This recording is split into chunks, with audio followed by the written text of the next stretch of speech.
আপনার পেশেন্ট ভর্তি হওয়ার পরেই তো আমরা জুনিয়র ডাক্তাররা সেজ ওয়ার্কে চলে যাই, তো সেটার কোনো এফেক্ট কি আপনার পেশেন্টের উপর? আমার পেশেন্টের উপর কিচ্ছু পড়ে মানে যে আমাদের দিকে আজকে আঙুল উঠেছে যে আমরা কাজ করছি না বলে নাকি এতজনের মৃত্যু হয়েছে, তো আপনারও কি মনে হয় যে আপনার পেশেন্টও আমাদের কর্মবিরতির শিকার কোনোভাবে? না, একদমই না। ঠিক আছে, একদমই না। আমরা যা পরিষেবা পেয়েছি, আমরা পেশেন্ট বাঁচাতে হয়তো পারিনি, কিন্তু আমরা খুব স্যাটিসফাইড। আমরা খুব ডাক্তারবাবু, সিনিয়র দুজন ডাক্তারবাবু, ডক্টর ডিবি পাল এবং ডক্টর সুমিত রায় তপাদার এবং আরও অন্য ডাক্তার এবং সিস্টাররা খুব ভালো পরিষেবা দিয়েছে, যা আমরা কোনোদিন ভাবতে পারিনি যে এই অবস্থার মধ্যে আমরা এই পরিষেবা পাবো। আমরা ভাবিনি, হয়তো থাকলো না, সেটা আমাদের দুর্ভাগ্য, কিন্তু আমরা খুব কৃতজ্ঞ এবং সবাইকে আমাদের এই পরিষেবা নার্সিংহোম হলে গেলেও পেতাম না, এবং নার্সিংহোম পথে বসিয়ে দিত। আমরা অসাধারণ পরিষেবা পেয়েছি, ডাক্তার সিনিয়রকেও আমরা কৃতজ্ঞ। এই পরিষেবা নার্সিংহোমে গেলেও পেতাম না, নার্সিংহোম হয়তো পথে বসিয়ে দিত। বাঁচাতে পারিনি, আমাদের দুর্ভাগ্য, কিন্তু এই পরিস্থিতিতে যে এই ধরনের পরিষেবা পেতে পারি, সিনিয়র ডাক্তার, দুই সিনিয়র ডাক্তারের নাম করলেন, ডক্টর ডিবি পাল এবং ডক্টর সুমিত রায় তফাদার, এবং সিস্টার নার্স যারা রয়েছেন, তারা যে পরিষেবা দিয়েছেন, যেভাবে তাদের সবটা দিয়ে তাকে বাঁচাবার চেষ্টা করেছেন, হয়তো বাঁচাতে পারেননি, আনফর্চুনেট, হারিয়েছেন পরিবারের সদস্যকে, কিন্তু তা সত্ত্বেও আরজি করে এই মুহূর্তে সিনিয়র ডাক্তার, নার্স, স্বাস্থ্যকর্মী সবাই মিলে যে পরিষেবা দিচ্ছেন, নিজের নিকট আত্মীয়কে হারিয়েও রোগীর পরিজন বলছেন তারা অভিভূত, অভিভূত, অভিভূত।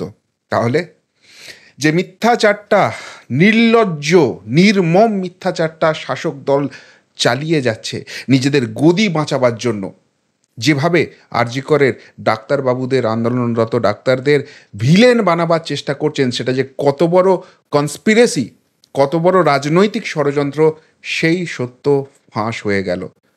কি বলবেন বন্ধুরা? নমস্কার, প্রিয়বন্ধু মিডিয়ায় আপনাদের স্বাগত, এবং আপনারা দেখছেন প্রিয়বন্ধু বাংলা, সত্যের সন্ধানে সর্বদা আমি শুদ্ধশীল। বন্ধুরা, ডাক্তারদের এই আন্দোলন ঘিরে গোটা বাংলা আন্দোলিত হচ্ছে।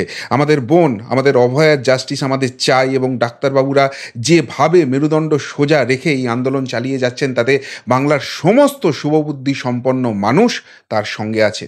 আর এতে প্রবল অস্বস্তিতে পড়েছে, মুশকিলে পড়েছে এই রাজ্যের শাসক দল।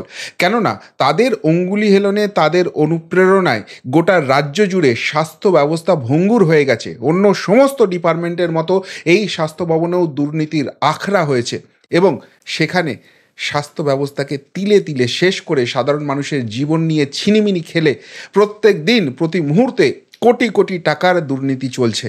আর এই সবই কি জেনে গিয়েছিল আমাদের বোন অভয়া? আর সেই জন্যই তাকে অকালে চলে যেতে হলো ওই রকম নির্মম, পাশবিক, দানবীয় অত্যাচার সহ্য করে। আর তাই এই অভয়া আমরা একটাও এই রাজ্যে হতে দেব না। এই যে পণ ডাক্তারবাবুরা নিয়েছেন, তার সঙ্গে সুরে সুর মিলিয়েছে, আওয়াজে আওয়াজ মিলিয়েছে গোটা বাংলার আপামর জনগণ। ফলে শাসক দল পড়ে গেছে প্রবল অস্বস্তিতে। যে স্বাস্থ্যমন্ত্রী হিসেবে বসে আছেন, সেই স্বাস্থ্যমন্ত্রী মমতা বন্দ্যোপাধ্যায়, যিনি রাজ্যের মুখ্যমন্ত্রীও, 13 বছর ধরে গদি আঁকড়ে আছেন, 13টা দিনও স্বাস্থ্য ভবনে তিনি যাননি। বিরোধী দলনেতা ভয়ঙ্কর অভিযোগ করেছেন যে বকলমে তার হয়ে স্বাস্থ্য ভবন চালান অন্য এক ডাক্তার। ভয়ঙ্কর অনেক কিছু তথ্য সামনে আসছে, আর এতেই সাধারণ মানুষ বুঝতে পারছে যাদের হাতে ক্ষমতার ভার আছে, তারা থেকেই রাজ্যটার কী সর্বনাশ করছেন, সাধারণ মানুষের জীবন নিয়ে কী ছিনিমিনি খেলা খেলছেন। তাই এই অস্বস্তি ঢাকতে, এই ডাক্তারদের আন্দোলনকে ভাঙতে একটা ভয়ঙ্কর রাজনৈতিক ষড়যন্ত্র হয়েছে। একটা খুব দুঃখজনক মৃত্যু হয়েছে, যেখানে আমরা দেখেছি শ্রীরামপুরের এক যুবক অ্যাক্সিডেন্ট হয়েছিল, তাকে আরজি করে নিয়ে আসা হয় এবং সেখানে তার মৃত্যু হয়। এবং সেখানে নির্জলা মিথ্যে কথা বলছেন, সেইটা নিয়ে রাজনীতি করছেন তৃণমূল কংগ্রেসের সকল সেনাপতি অভিষেক বন্দ্যোপাধ্যায় এবং শ্রীরামপুরের সাংসদ কল্যাণ বন্দ্যোপাধ্যায় বলে ডাক্তাররা অভিযোগ করছেন। কেননা তারা অভিযোগ করেছিলেন যে এই ডাক্তারদের, জুনিয়র ডাক্তারদের আন্দোলনের জন্য আরজি করের সমস্ত মেডিকেল পরিষেবা নাকি বন্ধ হয়ে আছে, এবং সেই জন্য এখানে বিনা চিকিৎসায় পেশেন্টরা মারা যাচ্ছে। গত মাসে 23 জনের মৃত্যু ঘটেছে আনফর্চুনেট, শুধু এই ডাক্তারদের আন্দোলনের জেরে। এবং সেই জায়গা থেকে অনেক কথা বলছেন যে এইগুলোর অধিকার নেই, এগুলো অ্যাকচুয়ালি ডাক্তারবাবুরা খুন করছেন। তৃণমূলের এক বিধায়ক বলছেন যে ডাক্তারবাবুরা কষায়। এক সাংসদ হুমকি দিচ্ছেন যে এরপর রোগীর পরিবার খেপে গিয়ে ডাক্তারদের পেটালে আমরা বাঁচাতে আসবো না। অর্থাৎ এই আন্দোলনকে ভয় পেয়েছেন এবং তাকে কালিমালিপ্ত করার চেষ্টা করা হচ্ছে, নির্জলা মিথ্যা কথা বলছেন। আর সেইগুলো আগেই প্রমাণিত হয়ে গিয়েছিল। কেননা এই আরজি করে যিনি সুপার আছেন তিনি পরিষ্কারভাবে জানিয়ে দিয়েছিলেন তার কাছে সমস্ত তথ্য প্রমাণ আছে যে যুবকটি মারা গেছে, তার মৃত্যু আনফরচুনেট, কিন্তু তাকে বাঁচানোর জন্য, তার চিকিৎসার জন্য যে দরকার, যে জিনিস করার দরকার তার সমস্ত কিছু করা হচ্ছে। কেন এটাকে বলা হচ্ছে বিনা চিকিৎসায় মারা গেছে তিনি বুঝতে পারছেন না। এবার এই স্বীকারোক্তির পর বেশ কয়েকটা দিন কেটে গেছে।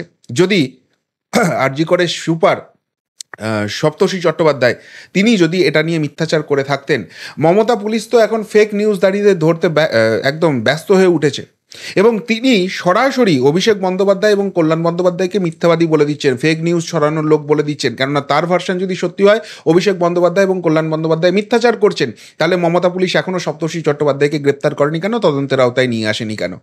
অন্যদিকে তার পরের দিন শ্রীরামপুরের যিনি যে হসপিটাল থেকে তাকে রেফার করা হয়েছিল সেই হাসপাতালের সুপার আবার অন্য কথা বলে দিয়েছেন। তিনি বলেছেন যে পেশেন্টকে রেফার করা হয়েছিল শ্রীরামপুরের ওয়ালস হাসপাতাল থেকে, সেখান থেকে কোনোদিন আরজি করে পেশেন্ট তারা রেফারই করেন না, তারা রেফার করেন মেডিকেল কলেজে। তাকে আরজি করে কেন নিয়ে যাওয়া হলো? কে নিয়ে গেছেন? না পুরসভার অ্যাম্বুলেন্স নিয়ে গেছে। কোন পুরসভা? যে পুরসভা তৃণমূল চালায়। অর্থাৎ তৃণমূল কংগ্রেস এই ডাক্তারদের আন্দোলনকে ভাঙতে, কালিমালিপ্ত করতে মৃত্যুর রাজনীতি করছে, লাশ নিয়ে রাজনীতি করছে। এই প্রশ্নটা কিন্তু উঠে গেছে। একটা লাশের খুব দরকার ছিল, সেই জন্য তাকে মেডিকেল কলেজে না পাঠিয়ে, যেখানে পাঠানোর কথা সেখানে না পাঠিয়ে আরজি করে পাঠানো হয়েছিল। কেননা আরজি করে যদি মৃত্যুটা হয় তাহলে সেই মৃত্যু নিয়ে নির্লজ্জ নোংরা রাজনীতি করা যাবে, আর সেটাই তৃণমূল কংগ্রেস করে যাচ্ছে। এদিকে ডাক্তারবাবুরা কি বলছেন যে এই রেফার যে জায়গাটা রয়েছে, রেফার যে সিস্টেমটা রয়েছে সেটাকে তো ভেঙে চুরে শেষ করে দিচ্ছে এই তৃণমূল কংগ্রেস, এই শাসক দল, এই রাজ্য সরকার। আজকে ডিজিটালাইজেশনের যুগ, যদি রেফার সিস্টেমটা পুরোপুরি ডিজিটাল করা যায়, এক তো যে হাসপাতাল থেকে রেফার করা হচ্ছে সব সুপার স্পেশালিটি হাসপাতাল করে দিয়েছে জেলায় জেলায়, নীল সাদা রং, গালো ভরা সব নাম বিল্ডিংগুলোর, সেইখানে কেন সমস্ত চিকিৎসা হচ্ছে না সেটা প্রশ্ন। ঠিক আছে, সেই প্রশ্নও ছেড়ে দিলাম। বেসিক প্রশ্ন হচ্ছে যদি একটা ডিজিটাল ইনফ্রাস্ট্রাকচার থাকে, অনলাইনে সমস্ত কিছু দেখা যাবে যে আমি এই হাসপাতালে আছি, এই হাসপাতালে এই চিকিৎসাটা দেওয়া সম্ভব হচ্ছে না, আমার নিয়ারেস্ট কোন হাসপাতালে গেলে এই পেশেন্ট এই চিকিৎসাটা পাবে এবং সেখানে বেড খালি আছে কিনা। এটা জাস্ট একটা অনলাইন সিস্টেম তৈরি করা, কোনো ব্যাপার নয়। যে মুহূর্তে এটা হয়ে যাবে সেই মুহূর্তে সেই পেশেন্টকে পার্টিকুলার সেই হাসপাতালেই পাঠানো হবে। এবং যদি সদিচ্ছা থাকে, যেহেতু পেশেন্ট তার জীবন মৃত্যুর প্রশ্ন রয়েছে, গ্রিন করিডর করে পাঠানো যাবে।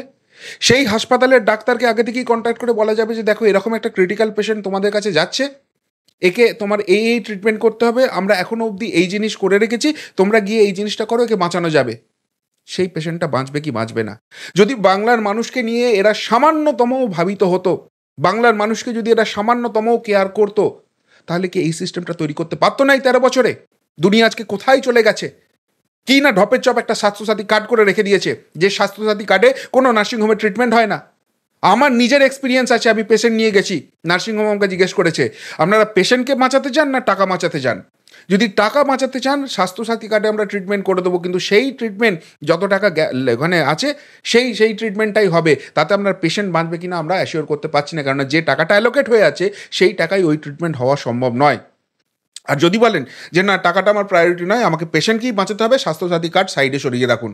তার থেকেও বড় কথা, স্বাস্থ্যসাথী কার্ডে যদি ট্রিটমেন্ট করেন, যে টাকাটা ডিউ হবে সরকার আমাদের দেয় না, মাসের পর মাস, বছরের পর বছর ফেলে রাখে, আর সেই স্বাস্থ্যসাথী কার্ড দেখিয়ে এরা ভোটে যায়। প্রত্যেকটা জায়গায় সুপার স্পেশালিটি হাসপাতাল করে দিয়েছে, নীল সাদা রং কার দোকান থেকে আসছে, কে বড় লোক হচ্ছে? শুধু নীল সাদা রং বাইরেটা করে কি হবে? কেন সেখানে প্রপার ট্রিটমেন্টের ব্যবস্থা নেই? সুপার স্পেশালিটি নাম দিচ্ছ, কেন প্রত্যেকটা ডিপার্টমেন্ট সেখানে সচল থাকবে না? কেন ডাক্তার, সরকারি ডাক্তার সেখানে নেই? কেন তাদের অ্যাপয়েন্টমেন্ট দেওয়া হচ্ছে না? কেন সেখানে ঘুঘুর ভাষা হয়ে রয়েছে স্বাস্থ্য ভবনে? লাখ লাখ টাকা দাও, নিজের পছন্দের মতো জায়গায় ট্রান্সফার হও, লাখ লাখ টাকা ঘুষ দাও, তবে সরকারি ডাক্তার হতে দেবো। এই জায়গাটা তৈরি করে রেখে দিয়েছে। আর এখন যখন সেই সমস্ত কিছু ডাক্তারবাবুরা নিয়ে আসছেন যে সমাজ শোধনের জায়গা এসে গেছে, এই যে সিস্টেমটা এদের আমলে চলছে, এদের হাতে চলছে, এটা করলে বাংলার মানুষ তিলে তিলে তিলে তিলে শেষ হয়ে যাবে।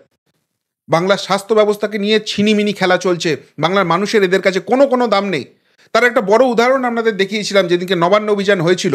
নবান্নের গদি আঁকড়ে বসে আছে, মানুষ যদি পৌঁছে যায় ওই জন্য রাস্তায় ব্যারিকেড করে দিয়েছে, সেখানে অ্যাম্বুলেন্স এসেছে, যারা আন্দোলনকারী তারা সরে গেছেন যে আমরা কেউ ব্যারিকেড টপকাবো না, কোনো রকম কোনো ব্যাপার নেই, পুলিশ তোমরা ব্যারিকেড খুলে দাও, এই অ্যাম্বুলেন্সকে যেতে দাও, এখানে একটা পেশেন্ট আছে, তার জীবন মৃত্যুর সমস্যা আছে। সেই অ্যাম্বুলেন্সকে পুলিশ ঘুরিয়ে দিয়েছিল। কেন না 14 তলায় যদি মানুষ পৌঁছে যায়। তাহলে এরা নিজেদের গদি, নিজেদের ক্ষমতা, নিজেদের রাজনীতির জন্য বাংলার মানুষকেও কোনো রকম কেয়ার করে না। আর তাই ডাক্তারবাবুরা আজকে প্রতিক্রিত হয়েছেন। তারা বলছেন আমরা এতদিন মানুষের চিকিৎসা করে এসেছি, তো এখন সমাজে যে ঘুণ ধরে গেছে, রাজনীতিতে যে ঘুণ ধরে গেছে, ক্ষমতার লোভের যে বড় ক্যান্সারটা বাংলা জুড়ে হয়েছে সেটাকে সারাতে হবে। আর সত্যিই সেটা যদি সারাতে না পারে বাংলার মানুষ এইভাবেই দগ্ধে দগ্ধে মরবে, সেটা বাংলার মানুষও বুঝে গেছে। তাই এই ডাক্তারবাবুদের যে আন্দোলন রয়েছে সেটার পাশে স্বতঃস্ফূর্তভাবে আছে। কোনো কিচ্ছু করে ভয় দেখিয়ে, পুলিশ লেলিয়ে দিয়ে, ধমকি দিয়ে, হুমকি দিয়ে একে থামানো যাচ্ছে না। আদালতের কাছে গেলে আদালতও বলে দিচ্ছে না, এই স্বতঃস্ফূর্ত গণ আন্দোলন, একে থামানো যাবে না, আদালত হস্তক্ষেপ করবে না। ফলে কি করতে হবে না, মিথ্যাচার করো, একটা লাশ চাই, লাশের রাজনীতি চাই, যে লাশের রাজনীতিতে ভর করে আমরা ক্ষমতায় এসছি, সেই লাশের রাজনীতিতে ভর করে আমরা এই ক্ষমতায় টিকে থাকবো। সেই জন্য যার মেডিকেল কলেজে যাওয়ার কথা ছিল তাকে আরজি করে পাঠিয়ে দেওয়া হলো, আনফর্চুনেট ডেথ হলো, এবং সেইটা নিয়ে ডাক্তারদের ভিলেন বানানোর চেষ্টা হলো। গোটা সোশ্যাল মিডিয়া জুড়ে পুরো আইটি সেলকে নামিয়ে দেওয়া হয়েছে, কোটি কোটি টাকা খরচ করা হচ্ছে এই মিথ্যাচারটাকে সামনে নিয়ে আসার জন্য। আর সেখানে আরজি করের একজন মানুষ এসেছেন, তার আত্মীয়কে বাঁচাতে পারেননি, তিনি শোকের মধ্যে আছেন। সেই অবস্থায় ডাক্তারবাবুদের বলছেন যে না, এই যে পরিস্থিতি ছিল আমরা ভাবতেই পারিনি সেই পরিস্থিতিতে কোনো পরিষেবা পাবো। কিন্তু সিনিয়র ডাক্তার, নার্স, তারা যা পরিষেবা দিয়েছেন, যেভাবে আমাদের পাশে দাঁড়িয়েছেন, আমরা ভাবতে পারিনি নার্সিংহোমে গেলেও এটা পেতাম না, আমাদের রাস্তায় বসিয়ে দিত, খরচ হয়ে যেত, মানুষটাকে বাঁচাতে পারতাম না। এখানেও বাঁচাতে পারেনি, আমাদের দুর্ভাগ্য। কিন্তু সেটা চিকিৎসার গাফিলতির জন্য। আপনাদের আন্দোলন হচ্ছে, ডাক্তারদের আন্দোলন হচ্ছে বলে আমরা কোনো পরিষেবা পাইনি বলে মাথা ঘুরে আমার পেশেন্টটা মরে গেছে, এমন ঘটনা নয়। তাহলে শাসক দল যে নির্লজ্জ মিথ্যাচার করছে, যে লাশের রাজনীতি করছে, যে মৃত্যুর রাজনীতি করছে, নিজেদেরকে বাঁচাতে যে যে যে মিথ্যা খবরটা বাংলা জুড়ে ছড়িয়ে দিচ্ছে, এই ডাক্তারদের উপর মানুষের রাগ বাড়িয়ে দেওয়ার জন্য, তাদের উপর যাতে হামলা হয় সেইটা করার চেষ্টা করছে, তাদেরকে কসাই বলে দাগিয়ে দিচ্ছে, থ্রেট দিচ্ছে তাদের সাংসদ যে এবার রুগীর পরিবার গিয়ে তোমাদের পেটালে আমরা কোনোদিন বাঁচাতে যাব না। অর্থাৎ এবার এই লোকগুলোকে, তৃণমূলীগুলোকে, এই গুন্ডাগুলোকে সাজিয়ে নিয়ে আসা হবে এবং তারপর তারা গিয়ে ডাক্তারদের মারধর করবে, এই প্ল্যান করছে। কিন্তু সত্যি কোনোদিন চাপা থাকে না। একজন মানুষ, সাধারণ মানুষ তার আত্মীয়কে হারিয়েছেন, কিন্তু সেটা চিকিৎসার গাফিলতির জন্য নয়। এবং ডাক্তাররা এটাও বলে দিয়েছেন যে তারা যে রুগীদের বাঁচাতে পারেন না, এক তো থাকে এমন কিছু কেস যেখানে সত্যিই কিছু করার নেই, আর বাকি বেশিরভাগ জায়গায় স্বাস্থ্য ব্যবস্থায় যে ইনফ্রাস্ট্রাকচারটা থাকার কথা সেইটা করে দিতে পারেনি রাজ্য সরকার। সেই টাকা যে অ্যালোকেট হয়েছে, সেই টাকা কার ভোগে গেছে, কে বড়লোক হয়েছে, কার অশান্তিনিকেতন বিল্ডিং হয়েছে, কার বাড়িতে লিফট লেগেছে, কার বাড়িতে ঝাড়বাতি লেগেছে, সেগুলো সব তদন্তের আওতায় আসুক। আর যদি সত্যিই ওই শ্রীরামপুরের ঘটনা আরজি করে ট্রিটমেন্ট না পাওয়ার জন্য ওই মৃত্যু হয়ে থাকে, তাহলে এটাও সিবিআই তদন্তের আওতায় আসা উচিত। ওই যে ছেলেটি মারা গেছে, তার মা যে অভিযোগ করছে, হয়তো তিনি সত্যিই জানেন না, তিনি ভাবছেন বা তাকে ভাবানো হচ্ছে, তাকে রাজনৈতিক নেতারা হয়তো ঘিরে আছে, তাকে দিয়ে বলানো হচ্ছে, কে জানে অভয়ের বাবা মার সঙ্গে কি হয়েছে, সেই সব কিছু তাকে সামনে চলে এসছে। তাহলে এইটারও তদন্তভার সিবিআইয়ের কাছে যাওয়া উচিত, এইটাও হাইকোর্টে দেখা উচিত। এবং তারপর সত্যি কি, কারা এর পিছনে ছিল, কারা আরজি করে ওই ছেলেটিকে পাঠালো, সমস্ত কিছু সামনে আসা উচিত। যে নির্লজ্জ নগ্ন লাশ নিয়ে রাজনীতি করছে, মৃত্যুর মিছিল লাগাতে চাইছে এবং এই ডাক্তারদের বিরুদ্ধে মানুষকে খেপাতে চাইছে এই শাসক দল, সেটা তো স্পষ্ট হয়ে গেছে। এই ভিডিও দেখার পর আর কি আরজি কর নিয়ে কিছু বলার থাকবে? সত্যিই কি সেখানে ট্রিটমেন্ট হচ্ছে না? যদি কিছু বলার থাকে আপনাদের অবশ্যই কমেন্ট বক্সে কমেন্ট করে জানাবেন। এখনকার মতো এখানেই শেষ করলাম, ফেরত আসছি নতুন প্রতিবেদন নিয়ে খুব তাড়াতাড়ি। ভালো থাকবেন, সাথে থাকবেন, পাশে থাকবেন। নমস্কার।